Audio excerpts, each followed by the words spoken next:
What's up, everybody? Today we're talking about the second playtest for Unreal 5 coming to Squad. So if you enjoy updates on Squad, tutorials, and more, be sure to hit the subscribe button, leave a like, drop a comment down below. Did you play in this playtest and what did you think?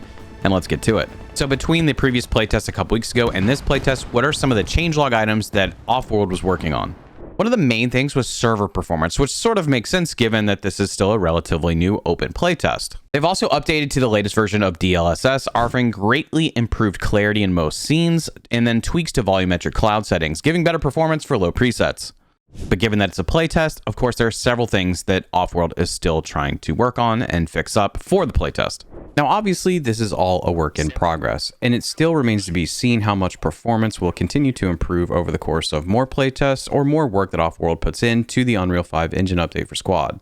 The main thing that I'm noticing is picture-in-picture scope still causing a massive frame drop when ADSing. Now, Offworld did put a note before they released this playtest that this was still a major work in progress. But if I'm averaging somewhere around, let's say 80 to 90 frames, just walking around on the map, and I ADS and I'm going down to close to 50 something frames, maybe even lower at times, depending on what I'm looking at, it is the most disruptive aspect of the playtest, especially when it comes to gameplay, firefights, and just immersion. Just in terms of general gameplay, I didn't notice anything crazy that stood out. There still seems to be a reduction in hitching that I witness often in Unreal 4. Now, there may be bugs that still need to be fixed that we noticed. For example, some vehicles spawned and apparently weren't functional. We also noticed the CSK really does like to roll over. But while it's a playtest, the gameplay was relatively smooth. Again, with the exception of ADSing and picture-in-picture scopes. Now, the main thing I wanted to talk a little bit about today was also sort of a change in gameplay. Like, how is Unreal 5 going to affect gameplay moving forward for Squad? In comments and in the chat when streaming the Unreal 5 version of Squad, there's a few things that tend to crop up most often, and that's things having to do with distance and visibility. For example, there's really no distance fog compared to Unreal 4 in Unreal 5. And as Norby noted in my dev blog, distance culling and things like that were certainly areas of focus for Offworld when it came to Unreal 5. One of the most prominent things you'll see across any map is just adjustments to lighting and contrast and sort of the visual fidelity you get in Unreal 5. So all textures may be the same that we've encountered over the years on certain maps, it's all going to look a little bit different.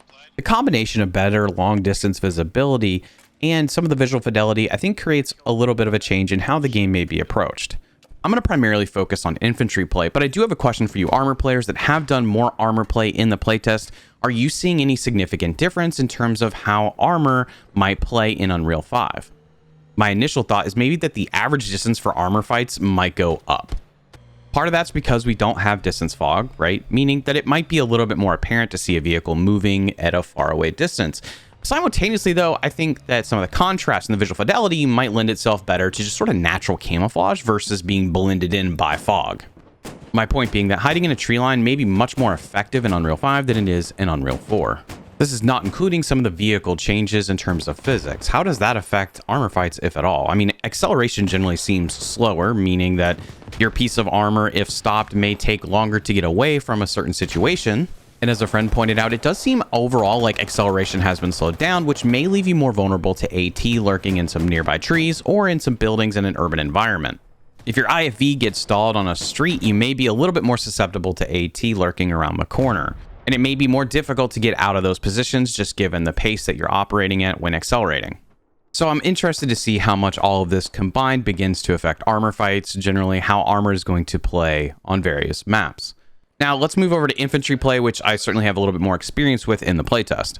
The first thing I think that we're going to notice is a little bit of a slowdown in some gunfights. I think there's a combination of things playing into it, but it seems like you have a lot more to sort of survey and examine before making a push. Between the contrast you find in some of the tree lines and, again, the visual fidelity of Unreal 5 and what you get, along with lighting, there's a lot at play that you have to look through and to analyze to figure out if you're walking into something like an ambush or some guy sitting in the tree line just targeting you, waiting for you to pop your head out. And that's not factoring in an urban setting where maybe you're looking through windows that now have a lot more contrast and shade applied to them. And of course, that's still a work in progress balancing that, but you're just in a position of taking a little bit more caution before making that run across an open area or before jumping into a firefight. I think generally you're going to be more camouflaged or hidden in buildings and in tree lines. So does that mean defensive play gets a little bit of a buff because of that? Potentially. I just think if you're on the new Al-Bazar, for example, and you're pushing into the city, you're having to look in some shaded areas, more so shaded than what we're accustomed to. And UE4, you can typically see at least the shadow of someone, and now that whole window is shadowed to some degree. I don't want to assume that pub servers are just going to pick on different tactics to try to adjust for that, but again, I do think it may slow down some entry into firefights or firefights themselves. The lighting generally is going to create some dynamic scenes. And of course, if you have volumetric clouds on a specific map, you're also going to have sort of a change in that lighting as the volumetric clouds pass over. It's a variable that we're not used to currently with UE4 that could just offer something of a change when you're playing UE5. Imagine just being in a tree line looking for an enemy and suddenly the contrast is different. Does that expose your position a little bit? Does that expose the enemy that you're looking for? How does that affect that gunfight in the sort of micro of what's happening around you? There's also instances of having to push in towards the sunlight. For example, if the sun's pointing at you and you're trying to push into a shaded area, it may complicate things a little bit, giving you some more realism potentially, but also making it a little bit harder to acquire targets. Oh, and let's not forget the fact that your character now casts a shadow and you can give away your position when you're coming around a corner. So I don't think this playtest necessarily showed huge strides at performance optimization or anything like that. It did seem like I was starting to look at the gameplay and to see how it was affected by the transition itself, which is why I wanted to talk a little bit more about this side of things versus just, was the playtest any better than the first one? I think we'll be in this world of sort of slow advancements through the playtest, continued to fixing bugs and find balance with things like shadows and contrast and so on and so forth.